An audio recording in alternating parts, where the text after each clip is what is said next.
जय श्री राम, जय बजरंगबली, जय वीरबली हनुमान। आप सभी का स्वागत है आपके अपने YouTube चैनल जय श्री राम 6453 पे। आज के इस वीडियो में हम यह जानने की कोशिश करेंगे कि रावण के साथ युद्ध के बाद कहां चली गई वानर सेना और क्यों नहीं लड़ी फिर कोई लड़ाई। अगर आपको वीडियो अच्छा लगे तो चैनल को लाइक, शेयर, सब्सक्राइब करना ना भूलें। भगवान राम और रावण के बीच लंका में जो जबरदस्त युद्ध हुआ उसमें एक और थी बलशालियों से भरी रावण की सेना, जिसे बहुत ताकतवर माना जाता था। दूसरी ओर राम के पास एक ऐसी सेना थी जिसने इससे पहले शायद ही ऐसा कोई युद्ध लड़ा है। युद्ध में वो परम पारंगत भी नहीं थी। दरअसल राम की ये सेना आनन फानन में बनी थी। ये वानर सैनिकों वाली सेना थी। रावण ने पहले इस सेना की हंसी उड़ाई, फिर राम की वानर सेना से दुश्मन के छक्के छुड़ा दिए। ये युद्ध जीता, लेकिन इस शानदार विजय के बाद वानर सेना का क्या हुआ यह किसी को नहीं मालूम। भगवान राम जब युद्ध करने के लिए लंका पहुंचे, उन्होंने रावण की मजबूत सेना के खिलाफ युद्ध शुरू किया। तो उनकी सेना में केवल वानर थे। इस सेना को राम और लक्ष्मण ने मोटे तौर पर दीक्षित किया। युद्ध में जीत के बाद ये लंबी चौड़ी सेना कहाँ चली गई उसका कोई जिक्र नहीं मिलता। वाल्मीकि रामायण के अनुसार श्री राम रावण युद्ध में वानर सेना की महत्वपूर्ण भूमिका थी। सवाल यह है कि जब श्री राम ने युद्ध जीत लिया, वह इसके बाद अयोध्या आ गए तो वानर सेना क्या हुआ। इस वानर सेना का नेतृत्व करने वाले उस समय के महान योद्धा सुग्रीव और अंगद का क्या हुआ।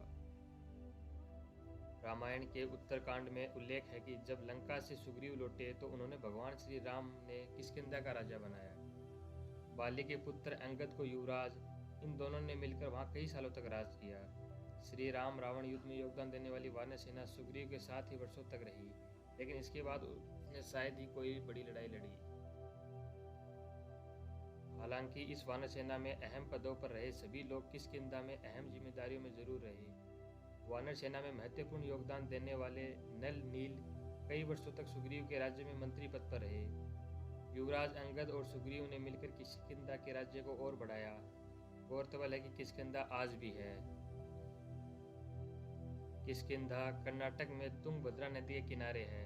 ये बेल्लारी जिले में आता है, जबकि विश्व प्रसिद्ध हम्पी के बिल्कुल बगल में है। इसके आसपास प्राकृतिक खूबसूरती बिखरी हुई है। किष्किंधा के आसपास आज भी ऐसी कई गुफाएं हैं और जगह हैं जहां राम और लक्ष्मण रुके थे। वहीं किष्किंधा में वो गुफाएं भी हैं जहां वानर साम्राज्य था। इन गुफाओं में अंदर रहने की खूब जगह है। किष्किंधा के ही आसपास काफी बड़े इलाके में घना वन फैला हुआ है, जिसे दंडक वन या दंडकारण्य वन कहा जाता है। यहाँ रहने वाली ट्राइब्स को वानर कहा जाता था, जिसका अर्थ होता है वन में रहने वाले लोग। रामायण में किष्किंधा के पास जिस ऋषिमुख पर्वत की बात कही गई है, वह आज भी उसी नाम से तुंगभद्रा नदी के किनारे स्थित है। यहीं पर हनुमान जी के गुरु मंतंग ऋषि का आश्रम था। जब ये पक्का हो गया कि सीता को रावण ने कैद करके लंका में रखा हुआ है, तो आनन फानन में श्री राम ने हनुमान और सुग्रीव की मदद से वानर सेना का गठन किया।